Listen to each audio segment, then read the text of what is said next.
Alright guys, we are back for another Dokkan battle video. So let's talk about Yajirobe.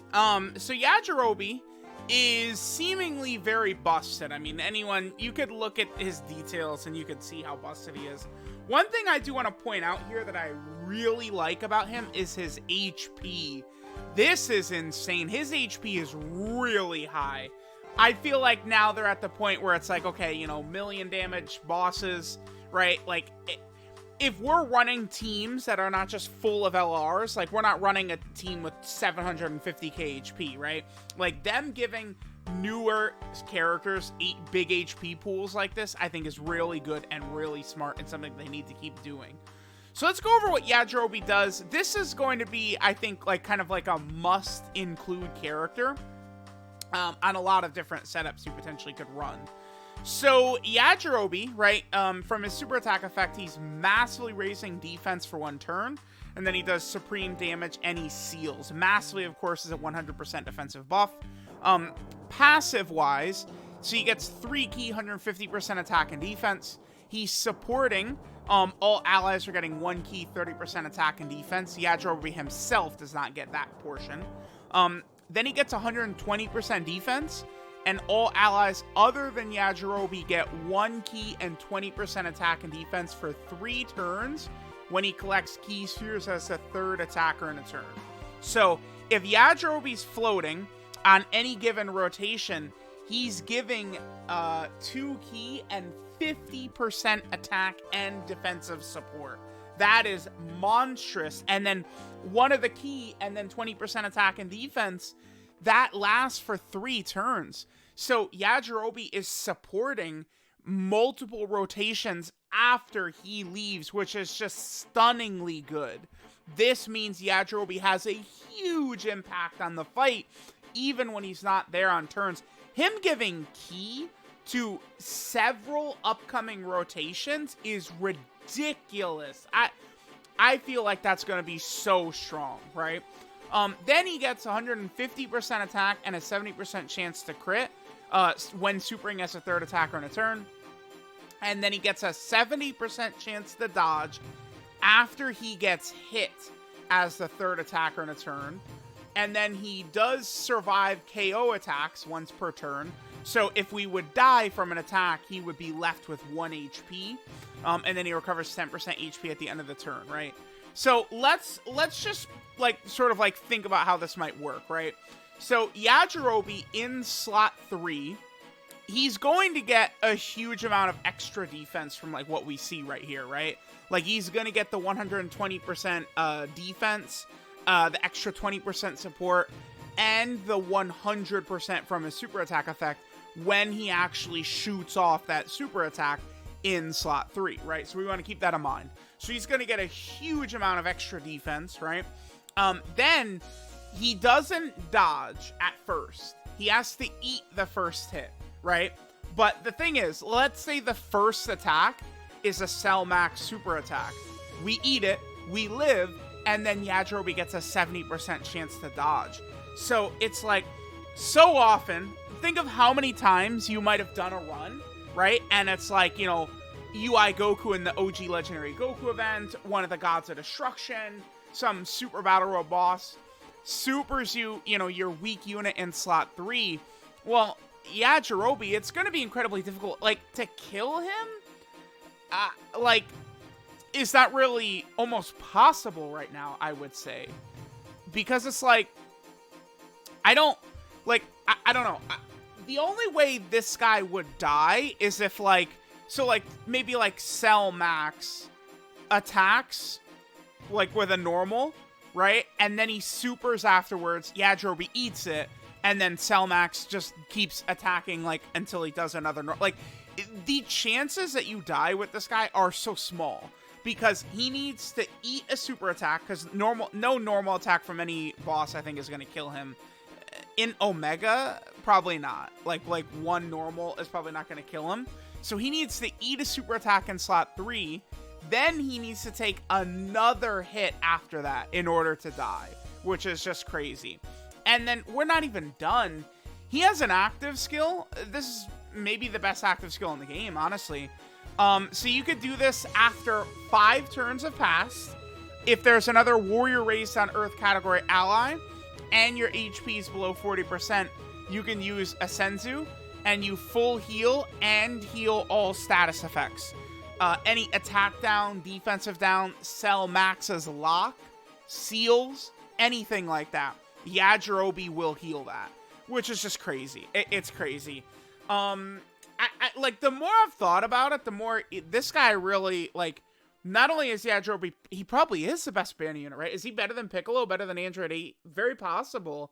This Yajirobe is probably more so like a top 10 unit in the game, potentially. The only thing is maybe his categories are not the craziest. So he's on Warriors Raised on Earth, Earthling, Saiyan Saga, and Saviors. Oh my god, is he a huge buff for the Savior category, dude. Holy. Alright, so let's just see, like, what he's able to do. I mean, it's very difficult to, like, I feel like almost, like, sort of, like, do, like, a showcase for him right here. Because it's, like, his impact is more so, like, he's supporting this rotation by 50%, right?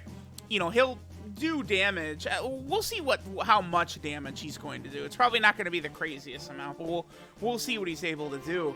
But you do have to pretty much keep him as a floater. That's going to be a huge thing with him. All right, so let's see. What damage number do we get to with Goat Jirobe? 3.19. I feel like that's so high for what he's doing. He has a 70% chance to crit. And then we eat that. Now he has a 70% chance to dodge. Okay, so we ate another normal. 70% chance to dodge kicking in. I don't know, man. Like, Yajirobe's gonna be he's just so crazy. Because it's like, keep in mind, so now we get to this rotation. Yajirobe is supporting us on this rotation, right? Like, these characters are getting buffed by Yajirobe right here. I don't know. This is very, I think, encouraging for the future of the game that they're going to create characters like this. This is like a really nutty character. You know, getting support sort of coming in for several turns is going to be, I think, really huge. Having the Senzu heal, right? Like, he's got a 70% chance to dodge. He has huge defense. Yajirobe, he's just bringing so much to the table. Like, he's legitimately one of the best units in the game, right? Like, this is where we start to see characters like this. This sort of, like, Yamcha data download. Yamcha and Yajirobe, to me, certainly feel like characters that, you know, would be released, like, alongside the Gammas or something like that. Like, I do think, like, these characters are that good. I was pretty impressed by the level I saw from Yamcha, and it's just like Yajirobe, like, Cell Max, Red Zone fights, like, he's just going to perform so well in all of this content. I just think Yajirobe is ridiculously busted, man. I think they did just a fantastic job with him, like for real. It's just going to be so easy for him to just completely destroy, just sitting in slot 3, right? Like, he is going to completely cook. And then, like, that support buff is hitting.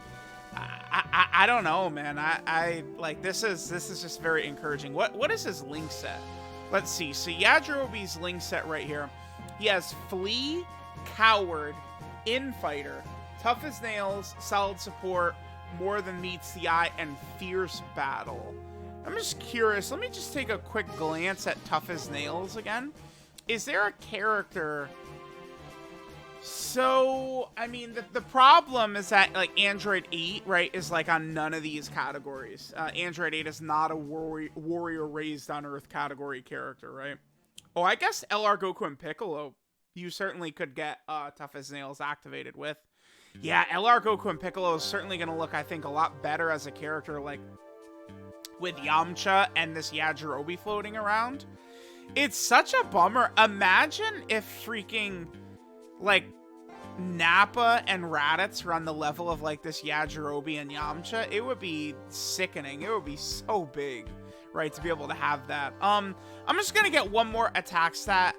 Again, it's like with Yajirobe, like, his effect is not just like, oh, look at this attack stat he does and stuff like that, right? It's gonna be like, you know, we're going into the red zone, we're fighting, I don't know, I mean, even Red Zone Broly, like, Yajirobe is going to be fantastic against, right? Yajirobe is tech. So the thing about him going against Red Zone Broly is that he's going to have that type advantage. But it's like, this is a character, like, imagine... I was going to say, like, he would be able to survive Broly's AoE. I mean, he would, but the thing is, I guess, is that Broly's AoE will hit, and then it'll hit units in order in rotation.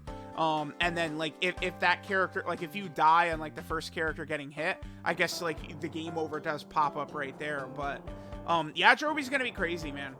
It's gonna be very interesting to see. I do like seeing, like, what these characters look like. I really think Beast Gohan is gonna come out and just be the best unit in the game. And I'm just very curious if, like, we're getting, like, new Cell Max stages or more difficulty coming with him. Because it's like, you look at stuff like this Yamcha and Yajirobe, they are ridiculous. Like, you know, him having all this defense and then 70% chance to dodge, and then a Senzu, and then he's supporting the other rotation, right? Like, this guy's crazy. Like, sort of seeing him in action, I feel like I do think he's the best banner unit now. Like, yeah, like, because his support affecting other rotations, that's just like a stunning ability. So let me know what you guys think of Yajirobe, but he is really crazy, man. I think this is probably the best banner unit. Like, this Yamcha and Yajirobe, like, characters, they're so busted. So busted.